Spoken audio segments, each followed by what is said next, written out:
सो hey guys, कैसे हो आप सभी लोग। Welcome back to my channel AG anime manga. तो गाइस, आज मैं एक्सप्लेन करने जा रहा हूँ बुक ऑफ एस्पर का एपिसोड नंबर 631 को, जो कि काफी ज्यादा अमेजिंग होने वाला है। इसलिए पहली वीडियो को लाइक, शेयर, कमेंट एंड साथ ही हाइप जरूर से कर देना। एंड बाकी जिन लोगों ने भी अभी तक इसका पिछला एपिसोड नहीं देखा है, तो मैंने उस एपिसोड का लिंक इस वीडियो के नीचे डिस्क्रिप्शन में दे दिया है। आप लोग जाकर के पहले उस एपिसोड को देख लीजिए। बाकी तो जिन लोगों ने ऑलरेडी देख रखा है, तो उनके लिए शुरू करते हैं हमारा आज का ये वाला एपिसोड। लेकिन उससे पहले संतोष Reddy, Rahul asura, Prahlad Kumawat, Mo Imran, Dhiraj Vishnu, Sumit Kumar, Shakshil and Hasito kun, thank you for joining and rejoining जू फैन silver demons and very special and heartwarming thanks to Swapna Lama for 300 rupees super chat. बाकी लोग भी अगर चैनल को सपोर्ट करने के लायक हैं, तो इसी तरीके से सपोर्ट कीजिए। हमारे इस चैनल के मोटिवेशन को लेवल अप करते रहिए। इस एपिसोड की स्टार्टिंग में हमें स्वेंगर के क्लैन युन क्लैन के फाउंडर सोविरियन युन को दिखाया जाता है। वहाँ पे अपनी स्कैनिंग पावर का इस्तेमाल करते हुए सेकंड प्रिंस को स्कैन करते हैं और फिर काफी ज्यादा गुस्सा होते हुए उससे कहते हैं कि तुम बिल्कुल नॉर्मल हो और मेरी क्लैन को होने का प्रिटेंड करते हो।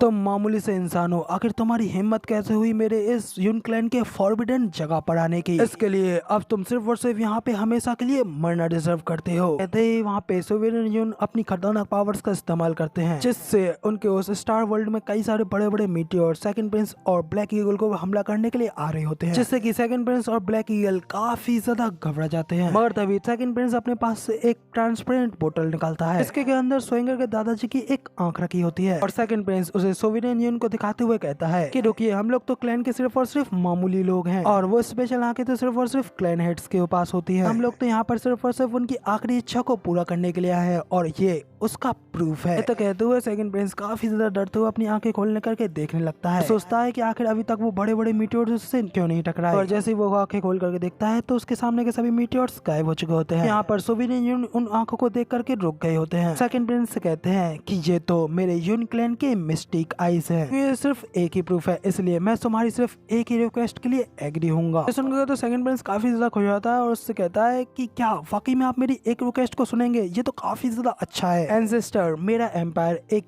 इवल इंसान ने ले लिया है, तो अब मुझे आशा है कि एंसेस्टर सब कुछ बिल्कुल ठीक कर देंगे। लेकिन सोविरियन युन सेकंड प्रिंस के इस रिक्वेस्ट को सुनकर के सीधा मना कर देते हैं। उसे कहते हैं कि मैंने तुमसे कहा था कि मैं सोविरियन युन की सोल का बचा हुआ एक टुकड़ा हूँ, जो कि यहाँ पर उन्होंने अपनी क्लैन की प्रोटेक्शन और उसे आगे का रास्ता दिखाने के लिए छोड़ा है, जिस वजह से मैं यहाँ से बाहर नहीं जा सकता और इसीलिए मैं तुम्हारी मदद भी नहीं कर सकता। तो सेकंड प्रिंस काफी ज्यादा भड़क जाता है और नादानी में आकर के खुद सोविरियन युन के ऊपर चिल्लाते हुए कहता है, तो फिर आखिर तुम हमारे लिए क्या कर सकते हो। सेकंड प्रिंस की इस हरकत को देख करके तो ब्लैक ईगल की काफी ज्यादा फटने लगती है और वो उसे शांत कराने के लिए कहता है कि सेकंड प्रिंस शांत हो जाइए, भूल गए कि ये यहाँ पर इस जगह का बॉस है और ये हमें एक चुटकी में ही मिटा सकता है। सेकंड प्रिंस भी अपने होश में वापस आता है और अपने मुंह को लगाम लगाते हुए उसे शांत कर लेता है और फिर घबराते हुए सोविरियन युन से माफी मांगते हुए कहता है कि एंसेस्टर प्लीज मुझे माफ कर दीजिए, वो अभी मैं थोड़ा बेवकूफ था, इसलिए थोड़ा ज्यादा ही बोल गया। मैं तो बस ये जानना चाहता हूँ कि फिर आखिर आप हमारी किस तरीके से मदद करेंगे। तो तब सोविरियन युन उसे बताते हैं कि मैं हेवेंस को रीड करूंगा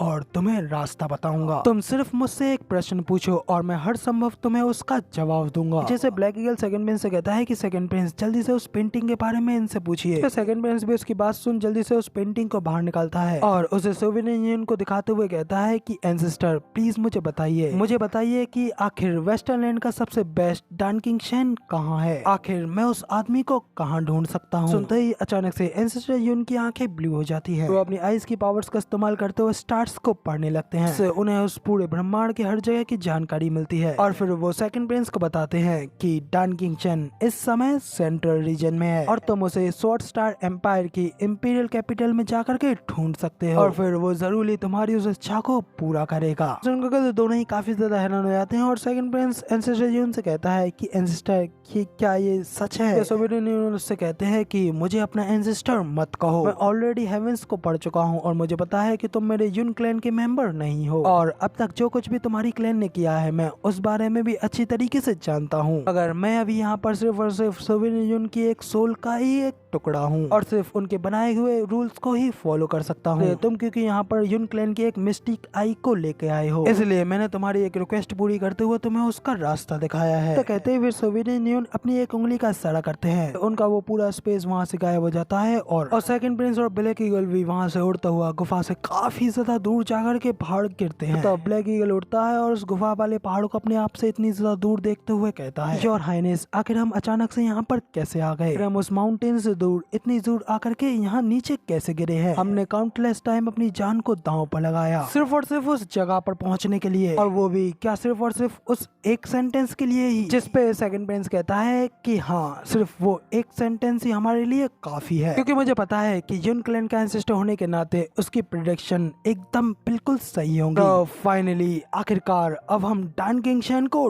ढूंढ पाएंगे। तो वही है हमारे लिए हमारे नेशन को वापस पाने का एकमात्र रास्ता। तुम कमीने जू फेन, लियू क्लैन और मेरा कमीना वो थर्ड ब्रदर, भी के सभी लोग हमें धोखा देने और हमारे लैंड पर कब्जा करने के लिए जरूर पछताओगे। कहते हुए सेकंड प्रिंस जोर जोर से हंसने लगता है। उसे इस तरीके से करता हुआ देख करके तो ब्लैक ईगल भी अपने मन में कहता है कि कोई बात नहीं, अगर बदला लेने की ही उसकी ये मंशा है तो उसे ये खुशी से लेने दो। शायद जब वो सिंहासन पर बैठेगा तो उसे ये बताने में देरी नहीं होगी, और शायद तब वो इस रिवेंज के लिए क्राउन प्रिंस को जरूर धन्यवाद करेगा। तो अब जब वो लोग यहाँ पे ये सब सोच रहे होते हैं, जबकि दूसरी ओर हमें वापस से सोवियत यूनियन को दिखाया जाता है, क्योंकि सेकंड प्रिंस के रिवेंज और लियू क्लैन के भविष्य के बारे में हेवेंस को पढ़ा होता है, तो उसी के बारे में सोचते हुए वो कह रहे होते हैं कि ये तो एक काफी ज्यादा स्ट्रेंज बात है। उस लड़के का गोल लियू क्लैन, जू फेन और उसके थर्ड ब्रदर से बदला लेने का है, मगर लियू क्लैन और उसके थर्ड ब्रदर की डेस्टिनी तो मैं क्लियरली पढ़ पा रहा हूँ, लेकिन सिर्फ उस लड़के जू फेन की फेथ, उसके भविष्य को आखिर मैं क्यों नहीं पढ़ पा रहा? क्या ऐसा हो सकता है कि वो अपनी फेथ, अपनी डेस्टिनी के बाहर जीता हो? इससे तो फिर वो एक बिल्कुल ही अलग पर्सन, एक परिवर्तनशील पर्सन बन जाएगा, जो कि किसी की भी फेथ को बदलने की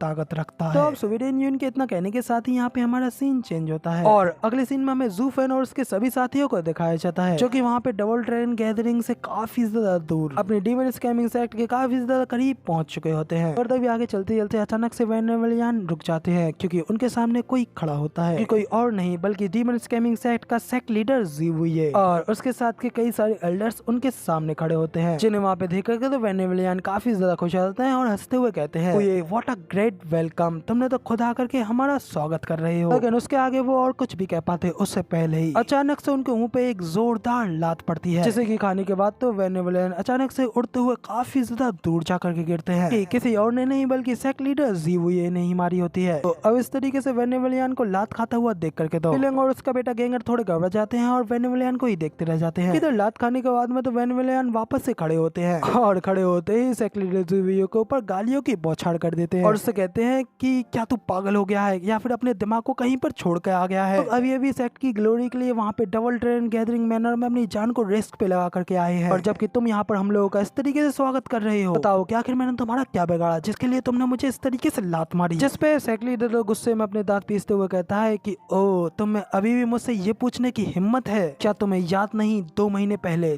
पहले तुमने मुझे एक चैट स्लिप भेजी थी, इसमें कि सिर्फ इतना लगा था कि तुम सब लोग 2 महीनों में वापस आने वाले हो, और तुमने उसमें इस बात की जरा भी डिटेल नहीं लिखी थी कि आखिर वहाँ पे डबल ट्रेन गैदरिंग मैनर में क्या हुआ। तुमने मेरे साथ खेलने की इतनी हिम्मत की और मुझे कुछ भी बचाने के बारे में नहीं सोचा, जबकि मैं यहाँ पर इतने समय से बैठे बैठे सिर्फ यही सोच रहा था कि आखिर वहाँ पर क्या हुआ होगा। इसके लिए तो तू कमीने मोटे, तू सिर्फ लात नहीं बल्कि काफी कुछ डिजर्व करता है।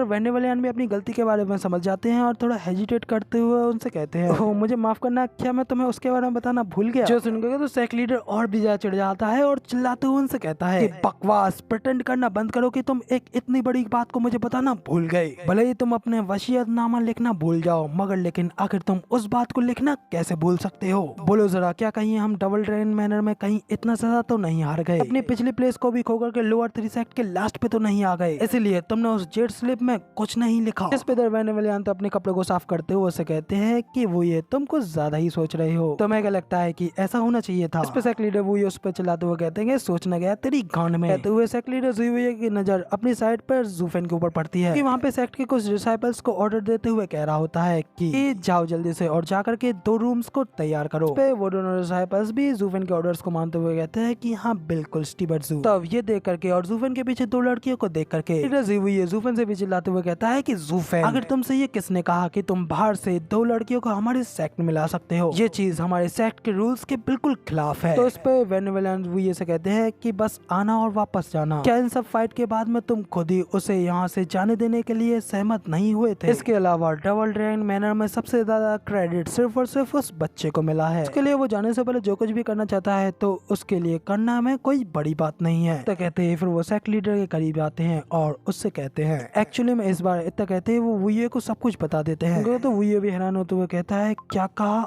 आखिर तुमने क्या कहा?